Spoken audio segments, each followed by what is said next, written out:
बिस्मिल्लाहिर्रहमानिर्रहीम। अस्सलाम वालेकुम नाज़रीन, नई वीडियो में खुश आमदीद। मैं प्रोफेसर आज़म सागर हूँ और आप मेरा यूट्यूब चैनल देख रहे हैं। नाज़रीन, उम्मीद करता हूँ कि सभी खैरियत से होंगे और अपनी फैमिलीज़ के साथ खुश खुरम ज़िंदगियाँ गुजार रहे होंगे। अल्लाह ताला यूँ ही सभी को हंसता मुस्कुराता खिलखिलाता खुश और आबाद रखे। कैसे हैं जी आप लोग? मैं ठीक हूँ अल्हम्दुलिल्लाह, अल्लाह का शुक्र है। आप सबकी दुआ से मैं खैरियत से हूँ। अलग अलग लाख शुक्र है नाज़रीन कि आज रमज़ान का तीसरा रोज़ा भी कंप्लीट हुआ बखैर व आफ़ियत से। और अल्लाह ताला की ज़ात का बड़ा करम है हम सब पर कि एक दफ़ा फिर से उसने हम सब को इस काबिल समझा कि हमें एक दफ़ा फिर से रमज़ान अनायत फरमाया। और अल्लाह ताला हम सब को तौफ़ीक़ अता फ़रमाए कि हम सब इस मेहमान की कदर कर सकें और इस मेहमान में ज़्यादा से ज़्यादा, इस मेहमान महीने में ज़्यादा से ज़्यादा नेकियां कर पाएँ, ज़्यादा से ज़्यादा अपने गुनाह बख्शवा पाएँ, ज़्यादा से ज़्यादा रोज़े रखने के बाद अपनी सेहत को बेहतर बना पाएँ। क्योंकि ये बात तय है कि रोज़ा जब आप फास्टिंग करते हैं तो आपकी सेहत बेहतर होती है, आपकी ज़िंदगी बढ़ती है। ठीक है, मतलब फास्टिंग एक इतनी ज़बरदस्त चीज़ है कि जब आप फास्टिंग करते हैं तो आपकी ज़िंदगी बढ़ती है।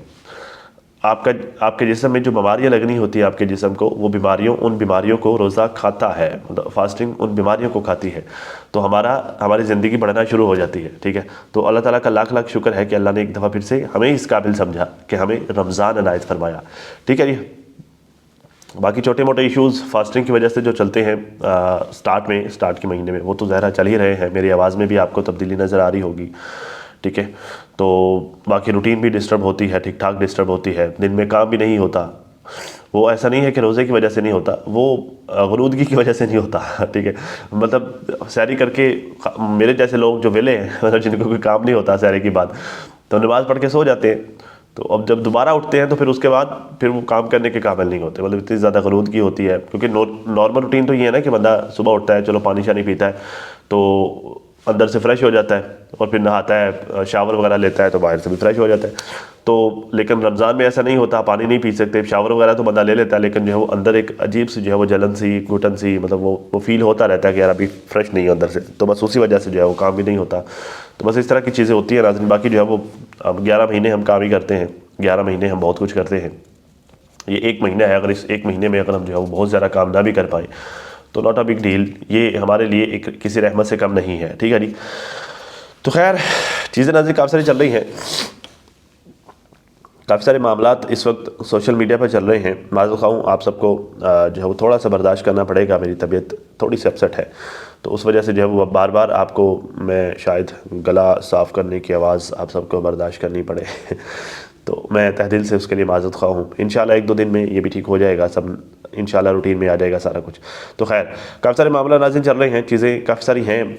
कौसर को जो ओवन साजिद ने सितारा के घर से ले जाकर दिया, या सितारा ने दिया, वो जो ओवन सितारा ने अगले दिन अपने ब्लॉग में दिखाया भी था कि वो जी हमने कराची में बाय किया था, साजिद ने मुझे लेकर दिया था कराची में जब हम हुआ करते थे। तो ये ओवन जो है वो कभी ख़राब नहीं हुआ, ये वो आप सब ने वो देखा ही होगा। उस ओवन का रोला चल रहा है। यकीन करें मुझे ना कभी कभी मैं ये हेटर्स की थॉट को लेकर ना मैं बड़ा हैरान होता हूँ कि यार क्या चीप इन लोगों की थॉट है। एक ओवन क्या ही उसकी औकात है यार। ठीक है, कि उस ओवन को मुद्दा बना लेना, हाँ मतलब ठीक है, कभी मतलब छोटी मोटी बात बंदा कर देता है एक प्रॉपर व्लॉग में, एक रिएक्शन में, एक छोटा सा जो है वो एक आध मिनट एक ओवन को बंदे ने दे दिया, रूटीन की बात है। ठीक है, लेकिन ओवन को लेकर पूरे का पूरा रिएक्शन छाप देना और जो है वो ओवन को ज़िंदगी मौत का मसला बना लेना, उसको बहुत बड़ा मुद्दा बना के बैठ जाना, फिर क्या है ये ओवन, क्या वर्थ है। ठीक है, बात यह है कि इशू ये बनाया गया है कि इस सितारा ने पुरानी चीज़ उठाकर कौसर को दे दी, मतलब एक यूज्ड चीज़ उठाकर कौसर को दे दी। तो भाई बात यह है कि उसे यूज़ चीज़ों से कोई प्रॉब्लम नहीं है। ठीक है, वो यूज्ड चीज़ें बड़ी आसानी से कबूल कर लेती है, उनको जो है वो सर का ताज बनाकर बैठ जाती है। साजिद भी तो ज़ाहिर है ब्रांड न्यू तो नहीं था ना, 0 मीटर तो नहीं था। ठीक है, और उससे हटकर अब तक ये तो वो चीज़ें हैं जो उसने अपनी वीडियो में दिखा दी सितारा ने, वो फर्नीचर, वो बेड वगैरह, ये टीवी, ये तो वो चीज़ें हैं जो दिखा दी। इससे हटकर और पता नहीं कितनी बेशुमार ऐसी चीज़ें हैं जो उसने वसूल की हैं, जो उसने हासिल की हैं, लेकिन वो यूज्ड हैं। ठीक है, मतलब उसे नहीं इन चीज़ों से फ़र्क पड़ता। अब कौसर को नहीं फ़र्क पड़ता। अगर उसे इशू होता, चलो जी सितारा ने तो दे दिया, उसने तो बेचना था ना। चलो उसने नहीं बेचा जी, उसने नहीं बेचा, वो किसी गरीब को भी दे रही थी, चलो उसने भी तो ले लेना था। चलो वो तो होता ना कि हाँ ठीक है, मतलब गुर्बत के मारे हुए नहीं कोई सोर्स बन रहा, चलो जो है वो कोई अमीर ज़ादी अपने घर का सामान जो है वो उसने अपडेट किया है तो वो पुराना सामान अपना दे रही है, तो चलो कोई गरीब है वो ले रहा है, ठीक है, तो चलो उसको तो फ़र्क ना पड़े सो पड़े। लेकिन कौसर को भी अगर फ़र्क नहीं पड़ रहा, मतलब उसकी मेंटालिटी के हिसाब से उसको जो है वो जो है वो यूज्ड ओवन जो ठीक ठाक पुराना है वो भी उसको इस्तेमाल शुदा वो भी काबिल कबूल है, साजिद जो ठीक ठाक पुराना है वो भी काबिल कबूल है, वो बेड जो ठीक ठाक पुराना है ठीक ठाक यूज्ड है वो काबिल कबूल है, ठीक है, वो टीवी जो कि ज़ाहिर ठीक ठाक यूज्ड है वो काबिल कबूल है, उसको इस बात से प्रॉब्लम नहीं है। तो भाई उसको प्रॉब्लम नहीं है, उसको चाहिए था रिजेक्ट कर देती अगर उसको प्रॉब्लम होता तो। लेकिन प्रॉब्लम किसके हो रही है, जो ना 3 में है ना 13 में है, वो हेटर्स जिनका जो है वो कोई मतलब वो कहते हैं कि कोई होल्ड ही नहीं है, जिनका कोई मतलब फ़र्क ही नहीं पड़ता जिनके होने या ना होने से, ठीक है, उनको फ़र्क पड़ रहा है।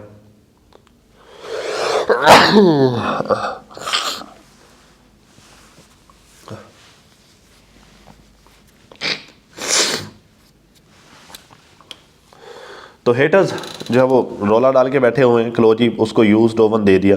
भाई उसने तो दे दिया, उसने तो देना था, उसने तो बेच भी देना था, बेच के कौन सा उसको बहुत ज़्यादा पैसे मिल जाने थे, ठीक है, ना होने के बराबर ही पैसे मिलने थे। वो पुरानी चीज़ यूज्ड चीज़ बेचना बिल्कुल वैसा ही है जैसे जो हम कबाड़ में बेच के आ जाए। मैंने अपनी बाइक बेचनी थी अभी पिछले 2 महीने पहले की बात है, तो मैं मार्केट में रेट लगवाने के लिए गया। अब मार्केट में जो है वो ज़ाहिर यूज्ड थी बाइक, तो मार्केट में उसका जो कि ओरिजिनल वैल्यू उसकी 2-2.25 लाख थी मेरे बाइक की, तो मार्केट में सिर्फ 90,000 उसका रेट लग रहा हो। तो मैं जो है वो वैसे ही वापस लेकर आ गया कि भाई मैंने कबाड़ में थोड़ी बेच रहा हूँ अपनी चीज़ को, ठीक है, मुझे जो उसका मुनासिब जो उसकी एक्चुअल कीमत है अगर वो मिलेगी तो मैं बेच दूंगा, वरना मेरे इस्तेमाल की चीज़ तो है ना मेरे पास खड़ी रहेगी, कोई नहीं खा रहा, मैं कौन सा मरा जा रहा हूँ उसको बेचने के लिए, ठीक है। तो भाई यूज्ड चीज़ें जो होती हैं जब आप उसे बेचने के लिए जाते हैं तो वो कबाड़ के भाव ही बिकती हैं, ठीक है। उन्होंने क्या ही उसको कोई बहुत ज़्यादा फ़ायदा दे देना था, लेकिन चलो कौसर ने ले ली ठीक है। वैसे भी अगर जो है वो कौसर को ना वो देती तो साजिद ने जो है वो सितारा के एटीएम से पैसे निकलवा के उसने उसको नहीं लेके दे देनी थी। उसका कौन सा अपने जा रहे हैं, ठीक है, या कौसर के कौन सा जाती जा रहे हैं, साजिद के कौन से जाती जा रहे हैं, जा तो सितारा के रहे हैं ना। चलो ये तो अच्छा है कि उसने अपनी यूज चीज़ें उसको दे दी।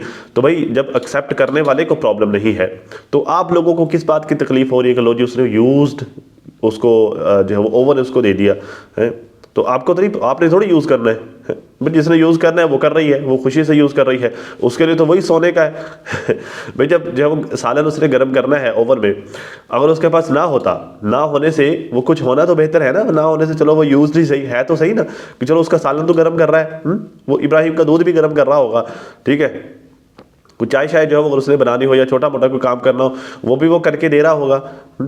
मकसद तो उससे काम लेना है ना, वो काम तो वो दे रहा है, ठीक है। और वैसे भी पुरानी चीज़ों की जो है वो इस्तेमाल की जो पुरानी चीज़ें उनकी वर्थ ही अलग होती है वो काम ही अलग करती हैं। नई चीज़ों में तो ज़रा वो वाली जान नहीं होती, तो पुरानी चीज़ों में तो जो है उसका तो कमाल ही अलग होता है ना, ठीक है ना। तो अब ये जो है वो ओवन का रोला बना के बैठे हुए हैं। अल्लाह ताला इनको हया दे भाई, अल्लाह इनको गैरत दे ठीक है। हर चीज़ से इन लोगों को तकलीफ़ है, हर चीज़ से प्रॉब्लम है जी। मुझे भी प्रॉब्लम है, हम सबको भी प्रॉब्लम है। हमें तो ये प्रॉब्लम है ना कि भाई उसने दिया क्यों, वो बेच लेती चलो जो है वो बेशक वो कबाड़ के भाव ही सही, लेकिन ज़ाहिर है उसको उसके पैसे मिल जाते। हमें तो इस बात से प्रॉब्लम है ना, ठीक है। लेकिन उन लोगों को प्रॉब्लम ये है कि भाई यूज्ड उसको क्यों दिया। भाई उसको वो नया लेने जाती मार्केट से जो है वो 18-20 हज़ार का, बल्कि अब तो इससे भी शायद महंगा मिलता है ओवन, तो वो नया लेने जाती उसको वो मिलता है। साजिद ने जो है वो लेना था वो भी सितारा के पैसों से था, तो उसको जो है एक बनी बनाई चीज़ मिल गई, उसे और क्या चाहिए, वो इस्तेमाल कर रही है, उसका किचन में जो है वो एक इस्तेमाल की चीज़ बन गई है। खैर सितारा जी कौसर के पाँव पकड़ कर उसे वापस लेके आई है, तो अब ज़हरा वो उसको मतलब बेशक उसकी ऑडियंस उसे देखना नहीं चाहती, तो वो उसको कंटेंट बनाने के लिए कौसर के पाँव पकड़ के उसे लेके आई है।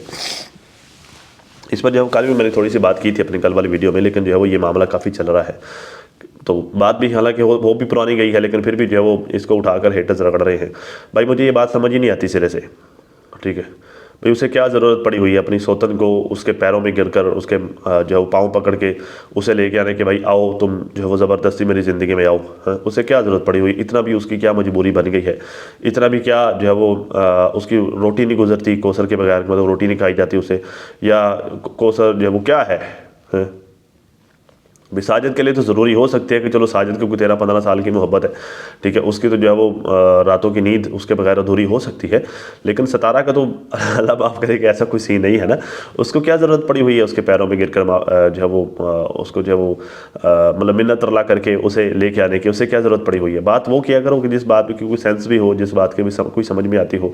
हाँ ठीक है, साजिद ने जो है वो कोशिश की होगी कौसर को वापस लेके आने की, ठीक है, वो बात समझ में भी आती है, क्योंकि साजिद जिस तरह से जो है वो लंबा लेट जाता है, ठीक है, तो ये बात समझ में आती है कि चलो साजिद भाई ने मिन्नत तरला किया होगा कि भाई आ जाओ, चलो जो है वो मेरा छोटा सा बेटा भी है, तो क्यों उसको और ख़ुद को रोल रही हो, तुम्हें यहाँ पे जो है वो हर चीज़ फ्री में मिल रही है, ठीक है, और जो है वो हमें कोई मेहनत भी नहीं करनी पड़ेगी, हमने ले भी जो है वो सितारा के पैसों से सब कुछ लेना है, तो तुम्हें क्या फ़िक्र पड़ी हुई है। तो थोड़ी देर के लिए जो है वो कोई नहीं प्रॉब्लम वगैरह शर्म हया को जो है वो मट्टी में डाल के चलो मेरे साथ। तो साजिद तो जब वो पैरों में पड़ गया होगा, ये बात समझ में आती है, लेकिन सितारा को क्या पड़ी हुई है, मतलब ये बात किसी भी हिसाब से नेचुरल ही नहीं लगती, नेचुरल, ठीक है, क्योंकि भाई उसकी वो सौतन है। चलो या तो कोई और रिश्ता होता तो चलो बात समझ में आती, लेकिन भाई उसको वो सौतन है, तो सौतन के कभी भी कोई भी, मैं जो इस बात को मानने को तैयार ही नहीं हूँ कि कोई औरत अपनी सौतन के पैरों में गिर जाए कि लो जी जो बस तुम्हारे बगैर मेरा गुजारा नहीं है, तुम मेहरबानी करो आ जाओ। हाँ, हो सकता है जब साजिद ने कोई मिन्नत तरला कौसर का किया हो, और फिर जब सितारा का भी किया हो कि यार मेहरबानी करो तुम जो है वो इसको रख लो, जो मेरा इसके बगैर गुजारा नहीं है, मेरा छोटा सा बेटा भी है, ये वो सारी चीज़ें। तो इस तरह का हमेशा नहीं सुना कि जी उसके अब्बे के साथ मेरी ये बात हुई है, वो ये कर रहा है, वो कर रहा है, मेरे लिए प्रॉब्लम्स क्रिएट हो रही है, वो सारी बातें, ठीक है। हो सकता है साजिद ने कोई इस तरह करके सितारा को भी मनाया हो, कौसर को भी मनाया हो, और कर आके वो कौसर को भी इस्लामाबाद ले आया हो, ठीक है। ये बात तो चलो किसी न किसी खाने में फिट होती है, ये बात तो किसी न किसी हिसाब से थोड़ी बहुत समझ में आती है, लेकिन सितारा उसके पैरों में पड़े, उसे माफ़ी मांगे, जबकि जो है वो ऑडियंस भी एक्सेप्ट नहीं करती। देखिए ये अभी तो ऑडियंस ने बहुत शदीद रिएक्शन दिया है ना जब सितारा उसको अपने व्लॉग में लेके आई है, लेकिन सितारा को ये बात पहले ही पता चल गई थी कि अब मेरी ऑडियंस कौसर को मेरे व्लॉग में नहीं देखना चाहती, ठीक है। ये आज से कोई महीना डेढ़ पहले भी जब ये मामला चला था, जब इसके भाई ने वीडियो बनाई थी और सितारा ने कहा था अपनी वीडियो बनाकर कि लो जी मेरी फैमिली का वो हिस्सा है, तो मतलब मैं तो उसे लेके आऊँगी अपनी वीडियो में, मैं तो उसका नाम भी लूँगी। उस वक्त भी कॉमेंट सेक्शन में ऑडियंस ने ठीक ठाक सितारा को समझाया था और मना किया था कि भाई हम नहीं देखना चाहते उसे आपके ब्लॉग में, हमें नहीं है कोई दिलचस्पी उसे जो आपके ब्लॉग में देखने की। इवन जब साजिद ने ये फैसला किया था कि मैं कौसर को अपनी वीडियो में नहीं लेके आऊँगा, उस वक्त साजिद को ठीक ठाक लोगों ने जाके अप्रिशिएट किया था कि भाई बहुत अच्छा फैसला किया आपने, हम उसे किसी वीडियो में देखना ही नहीं चाहते, ठीक है। तो बात यह कि सितारा को पहले से पता था कि भाई अब कौसर मेरा कॉन्टेंट नहीं है, ठीक है, अब नहीं है मेरा वो कंटेंट। उसके बावजूद भी अभी अगर वो अपनी वीडियो में लेके आई है, आई डोंट नो वो क्यों लेके आई है, उसके पीछे के क्या रीज़न्स हैं। जब कभी कोई बात सामने आएगी, कोई वजह सामने आएगी तो हम उसको डिस्कस कर लेंगे, ठीक है। लेकिन ये बात तय है कि उसे ठीक ठाक पता था कि भाई कौसर मेरा कंटेंट नहीं है। तो अब एक चीज़ जो कंटेंट भी नहीं है, एक चीज़ जिसके होने से कोई ऐसा उसे फ़ायदा होना मतलब होगा भी नहीं फाइनेंशियली, तो उसके लिए वो क्यों उसके पैरों में गिरेगी, क्यों जो वो गिड़गिड़ाएगी, क्यों उसकी माफ़ी मांगेगी, है। तो बात यह है कि बात यार वो करते होते हैं जिस बात की कोई समझ हो, कोई लॉजिक बनती हो, कोई बात कहीं किसी समझ में आती हो। अदरवाइज ऐसे फजूल चबले तो यहाँ पर जो वो मारने के लिए पूरी दुनिया बैठी हुई है। तो पूरी दुनिया यहाँ पर जो है वो बहुत सारे लोग हैं जो फजूल चबले मारते रहते हैं, तो उनको ही अगर कॉपी करना है, वही करना है, तो बीबी बस फिर जो है वो लगे रहो ठीक है। लेकिन जो है वो फिर वो अपने हद तक रहो, फिर जो है वो दूसरों का खामखा दिमाग ख़राब नहीं करो, ठीक है। खैर नाज़रीन, नाना का नाज़रीन मैटर चल रहा है। नाना ने जो है वो आज थंबनेल लगाया होता कि जी मैं आंटी रुबीना ने भी थंबनेल लगाया होता जी नाना मुझे छोड़कर जा रही है। नाना ने भी जो है वो ये था कि मैं अम्मी को छोड़कर जा रही हूँ, ठीक है।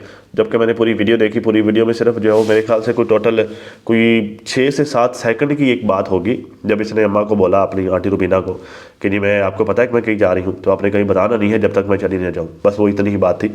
उस बेस पर जो इसने भी थंबनेल बना दिया, आंटी रुबीना ने भी थंबनेल बना दिया, ठीक है कि जी नाना उसको छोड़कर जा रही है। असल बात जो थी व्लॉग में वो ये थी कि भाई वो मिस कर रही है अब अपनी फैमिली को, मिस कर रही है अपने भाइयों को। कहती है जी जब रमज़ान आता है तो मुझे मेरे घर वालों की इतनी याद आती है, दिलबर की, बाबर की, अबू की, भाभीयों की, बच्चों की। और सहरी के टाइम हम सब साथ बैठते थे, हम अक्सर लड़ा करते थे कि मुझे ये खाना है, मुझे ये खाना है। अबू हमें कहते थे, डांटते थे कि जो है वो नहीं नहीं ऐसे नहीं करो। और अब पता नहीं ऐसा होगा भी कि नहीं होगा, गॉड नोज़ वेल। खून का रिश्ता है, कभी ख़त्म तो नहीं होता। मेरे भाई तो बोलते हैं कि तुम हमारे लिए ख़त्म हो गई हो, मतलब ख़त्म ही हो हमारी तरफ से, तो तुम इन्ना लिल्लाह हो। और लेकिन फिर भी मैं दुआ करती हूँ कि अल्लाह ताला इसी रमज़ान में ही ऐसा कुछ हो जाए कि हम लोग फिर से साथ हो जाएं। बहुत मिस करती हूँ उन दिनों को जब हम लोग सब साथ बैठ के इफ़्तार करते थे, मज़े मज़े के खाने बना के खाते थे। वो बहुत प्यारे दिन थे, सच में बहुत प्यारे दिन थे। ये तो फिर होगा ऐसे तो फिर होता है जब नाना ने जो है वो इस तरह के फैसले लिए थे, जब नाना ने जो है वो सबको ठुड्डे मारे थे, अपने सब रिश्तों को खुद जो है वो ठुकराया था, खुद धुतकारा था, खुद ठुड्डे मार के वो अपने रास्ते पर चल पड़ी थी। उस वक्त पूरी दुनिया ने नाना को कहा था कि इन रिश्तों को, ये रिश्ते धुतकारने वाले नहीं होते, इन रिश्तों को नहीं धुतकारो, ठीक है, ये रिश्ते तुम्हारे काम आएंगे। एक टाइम आएगा कि जब जो है वो तुम इन ये चकाचौंध रोशनियों से तुम तंग आ जाओगी और फिर तुम्हें वही अपने पुराने रिश्ते अच्छे लगने लगेंगे, तुम उनको मिस करने लगोगी। उस वक्त जो है वो तुम ये रिश्तों को खो चुकी होगी, उस वक्त तुम्हारे पास कोई ऑप्शन नहीं होगा। एक टाइम आएगा, लेकिन उस वक्त जो है वो नाना के सर पर ये रोशनियाँ सवार थी, तो नाना वो रोशनियाँ हासिल करने के लिए भागदौड़ कर रही थी, उन रोशनियों के पीछे, उस शराब के पीछे भाग रही थी, ठीक है। तो अब जो है वो नाना को वो सब रिश्ते याद आ रहे हैं। देखिए बात पता क्या है, ये नॉर्मल सी बात है। देखिए दो तरह के लिविंग स्टाइल होते हैं। एक लिविंग स्टाइल जो हम सारे जीते हैं, मतलब मैं अपने रिश्तों के साथ जुड़ा हुआ हूँ, मेरी बीवी, मेरे बच्चे, मेरे वालिदैन, मेरे बहन भाई, उनसे जुड़े हुए मेरे सारे रिश्ते, उनके बच्चे, ये वो आगे पीछे, मेरी माँ के रिश्तेदार, मेरे बाप के रिश्तेदार, ये वो सारे, मैं उन सब के साथ जुड़ा हुआ हूँ। तो मैं अपनी लाइफ को गुजार रहा हूँ, लाइफ जी रहा हूँ, सारे ऐसे ही करते हैं, ठीक है। लेकिन एक लाइफ स्टाइल वो है कि अगर मैं मुझे कहीं शराब नज़र आए, शराब होता है या शराब होता है, मतलब जो है वो कहीं पर मुझे कोई इस तरह का रास्ता मिल जाए जहाँ से पर पैसा ही पैसा हो, जहाँ पर अयाशियाँ ही अयाशियाँ हो, मुझे जो है वो हर चीज़ एक दफ़ा बोल देने से मुझे मिल जाए, ठीक है, होता है ऐसा रास्ता होता है, ठीक है। ऑलमोस्ट सबको इस तरह के चांसेस ज़िंदगी में मिलते हैं कि आप चाहो तो ये वाला रास्ता अडॉप्ट कर लो। इसमें जो है वो आपको मेहनत भी नहीं करनी पड़ेगी, इसमें आपको हर चीज़, आपकी जो चीज़ की आप ख्वाहिश करोगे वो आपको मिल जाएगी।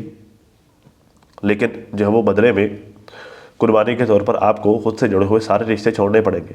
आपको अपने बीवी बच्चे छोड़ने पड़ेंगे, आपको अपने वालिदैन छोड़ने पड़ेंगे, आपको अपने बहन भाई छोड़ने पड़ेंगे, आपको इज़्ज़त को बाय बाय करना पड़ेगा, आपको बेगैरती को चूज़ करना पड़ेगा। शैतानियत के रास्ते का सबसे पहली शर्त ही ये होती है कि आपको बेगैरती को चूज़ करना पड़ेगा, आपको बेहयाई को गले लगाना पड़ेगा, आपको गलाजत को गले लगाना पड़ेगा, आपको खबासत को चूज़ करना पड़ेगा, आपको ईमानदारी, आपको हया, इन सब चीज़ों को, आपको रिश्ते, आपको ईमान, इन सब को आप लोगों को बलि देना पड़ेगी। तो सबको ये रिश्ता, सबके सामने होता है ये रास्ता, ठीक है। जिन लोगों के लिए ईमान की वैल्यू नहीं होती, फिर वो दूसरा रास्ता, शैतानियत वाला रास्ता चूज़ कर लेते हैं। वो रास्ता देखने में बहुत खूबसूरत होता है। आप बाहर से आपको जन्नत की तरह नज़र आएगा। जब आप उस रास्ते पर चल पड़ेंगे, जब आप जैसे जैसे उस रास्ते पर सफ़र करते जाएंगे, आपको पता चलता जाएगा कि ये रास्ता कितना मकरूह रास्ता है। इस रास्ते पर लोगों के चेहरे कितने मकरूह हैं। सिर्फ खूबसूरत मखौटे, खूबसूरत नकाब चेहरों पर है, लेकिन उन नकाब के पीछे, उन मखौटों के पीछे छुपे हुए चेहरे कितने गंदे, कितने घिनौने, कितने घटिया हैं। जैसे जैसे आपको वो घिनौने, वो घटिया चेहरे नज़र आना शुरू हो जाते हैं, वैसे वैसे आपको वो पुराने रिश्ते याद आने लगते हैं, आप उनको मिस करने लगते हैं। हाँ, कि क्या खूबसूरत दिन हुआ करते थे। हाँ, मेरा भाई मुझे गलत काम करने पर डांटता था।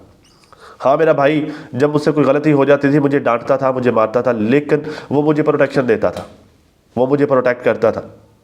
हाँ, मेरा भाई हमें हमारी गलतियों पर, हाँ, हमारा बाप जो है वो बेशक वो थोड़ा सख्त मिजाज था, लेकिन वो हम पर पहरा देता था, वो हमारी इज़्ज़त का पहरेदार था, वो हमें गर्म सर्द हवाओं से बचाता था। हाँ मेरा शौहर, हाँ मेरा शौहर कि जो सब कुछ था मेरे लिए, जो पूरी दुनिया से मेरे लिए लड़ जाता था, जो है वो गर्म सर्द हवा बर्दाश्त करता था, मेरे लिए करता था, मेरे बच्चों के लिए करता था। हाँ मेरा शौहर। फिर इंसान को वो सब उस रास्ते पर चलते हुए जितने जितने घिनौने चेहरे उसको नज़र आने लगते हैं, फिर उसके बाद उसको वो सब ये पुराने चेहरे जो कि मसाइल का शिकार थे, जो लिमिटेशंस में फंसे हुए थे, जो खुद जो है वो मतलब कि बहुत ज़्यादा पावरफुल नहीं थे, जिनके पास बहुत पैसा नहीं था, जो गुर्बत के मारे हुए थे, वो सारे चेहरे इंसान को फिर याद आने लग जाते हैं। क्योंकि जिस रास्ते पर वो होता है वहाँ पर पैसा तो खुला होता है, वहाँ पर अयाशी तो खुली होती है, वहाँ पर सुकून नहीं होता। वहाँ पर हर चीज़ होती है, रंगीनियाँ होती हैं, लेकिन घिनौनापन बहुत ज़्यादा होता है। उस रास्ते पर चलते हुए फिर इंसान को वो टूटे फूटे रास्ते, वो जो बहन भाइयों के साथ लड़ाई झगड़े, वालिदैन की डांट, वो सब कुछ इंसान को अच्छा लगने लगता है। इंसान उस सब चीज़ों को मिस करता है। नाना सेम उसी स्पॉट पे है। ये प्लास्टिक की गुड़िया, ये जो है वो क्या था, माइकल जैक्सन जैसा चेहरा, ये जो है वो खूबसूरत कपड़े, ये चकाचौंध, ये रोशनियाँ, ये पार्टीज़ की लाइफ, ठीक है, ये सब कुछ जो है वो ये आपको नज़र आता है बाहर से कि देखो जी मैं इतनी खूबसूरत लाइफ जी रही हूँ। अंदर से कभी कोई हो, अंदर से कभी उसको बैठकर टिटोल कर पूछे, बताओ कैसी लाइफ जी रही हो, बताओ ज़िंदगी के इस सफ़र में पाया है क्या, खोया है क्या, तो वो बताएगी कि उसने खोया है क्या, उसने पाया है क्या, और क्या पाया है, उस पाने के बदले उसे क्या क्या खोना पड़ेगा। कोई हो जो उसे टटोले, उससे पूछे, वो बताएगी कि भाई जिस रास्ते पर वो चली है, ये रास्ता कितना तकलीफ दे है और इसकी एंड कितना घिनौना है, कितना गंदा होने वाला है। कोई उससे पूछे, वो ज़रूर बताएगी, क्योंकि फ़ैसला ही लेना है ना आपने।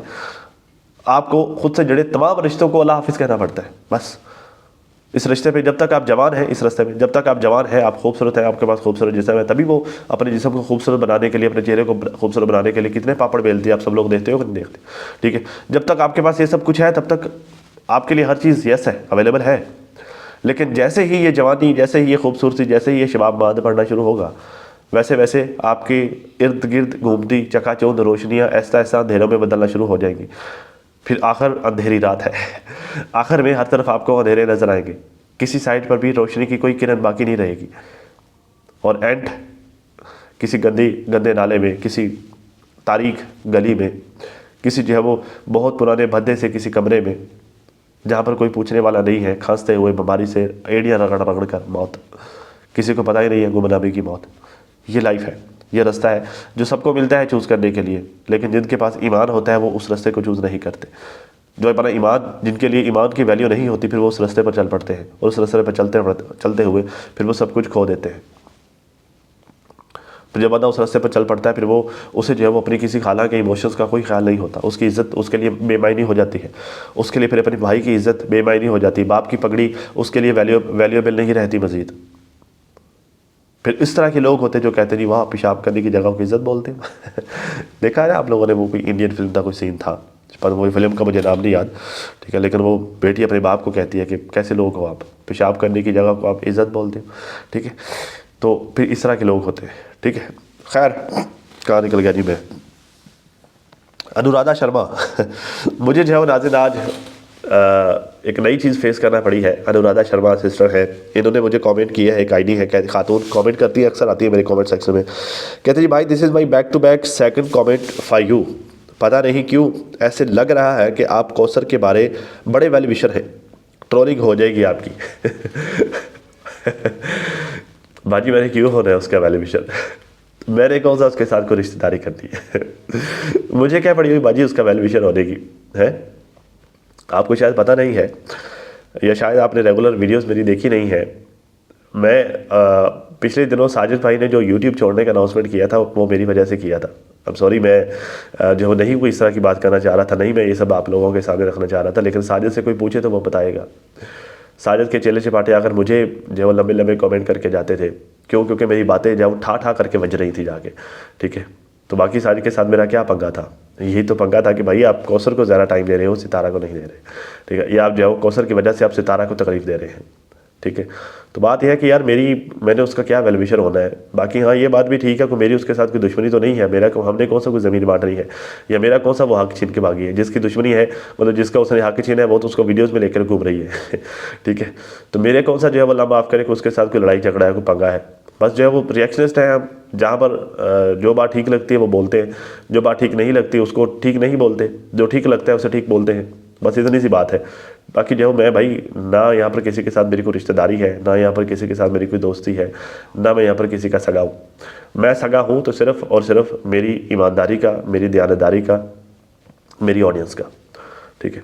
मैंने ईमानदारी के साथ, पूरी दयानतदारी के साथ अपना बेस्ट मेरी ऑडियंस को देना है, ठीक है।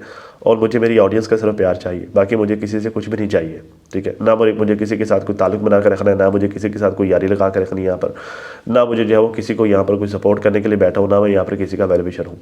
मैं वेल विशर हूँ तो सिर्फ इस बात का कि हाँ मेरे मुँह से जो बात निकले वो मेरे ज़मीर के हिसाब से बिल्कुल फिट होनी चाहिए। मेरा ज़मीर, क्योंकि ज़मीर इंसान को जो है वो गलत काम करने से रोकता है, तो मेरा ज़मीर मुतमईन होना चाहिए कि मैं हाँ जो मैं बात कर रहा हूँ, जो मैं काम कर रहा हूँ वो ठीक है या नहीं है, बस इतनी सी बात है। मज़ा तो तब आया जब जो है वो इन्हीं के कमेंट के जो है रिप्लाई में एक और ख़ातून ने आकर कमेंट किया। कहती है जी, ये है जी वनीता जैकब नाम की ख़ातून है, आईडी हमारी बहन। कहती है जी कोई बड़ी बात नहीं है, ये भी सेकंड वाइफ का सोच रहे होंगे। You must come to the point. ना बाजी एम के पॉइंट पर अब ना ही आओ तो बेहतर है। बात यह है कि मैंने यहाँ पर बारहा ये बात बोली है कि देखें यार, होए होए, होगा भाई साजिद भाई के ख़ानदान में या फिर इन लोगों के ख़ानदान में ये चीज़ बहुत आम होगी, सेकंड मैरिज करना। मैं बाय नेचर मैं इस तरह का आदमी हूँ कि मैं मेरे सामने बैठे शख्स को तकलीफ़ में देख करना, तो उसकी सेम एज तकलीफ़ मैं अपने अंदर फ़ील करता हूँ। ठीक है, बीवी के ऊपर सोतन ला के बिठा देना, ये कितना बीवी के लिए कितना तकलीफ़ दे होता है, ये कितना दुख वाली बात होती है, मैं ये बहुत अच्छे से समझता हूँ। मेरे लिए मेरी बीवी दुनिया की खूबसूरत तरीन औरत है। होंगी दुनिया में और ख़ूबसूरत ख़वातीन होंगी, ज़ाहिर है अल्लाह ने बनाई है खूबसूरती, अल्लाह ने हुस्न बांटा है, तो मेरी बीवी से खूबसूरत ख़वातीन भी इस दुनिया में और बहुत सारी होंगी, लेकिन मेरे लिए वही है, एक वही है। ठीक है, मतलब खूबसूरती उस पर एंड है, खुलूस उस पर उसके बाद ख़त्म हो गया इस दुनिया में। वफ़ादारी, वफ़ा और प्यार मोहब्बत उसके बाद इस दुनिया में ख़त्म हो गया है। ठीक, तो मेरे लिए बस वही है। मैं जो है वो हर वक्त औरतों को देख कर मेरे मुँह से राल नहीं टपकती कि जी बस ये भी औरत चाहिए। मैं जो है वो डीडी या डीडी के ख़ानदान में से नहीं हूँ, अल्लाह का शुक्र है। मैं जो है वो बड़ा सुलझे हुए घराने से ताल्लुक़ रखता हूँ भाई।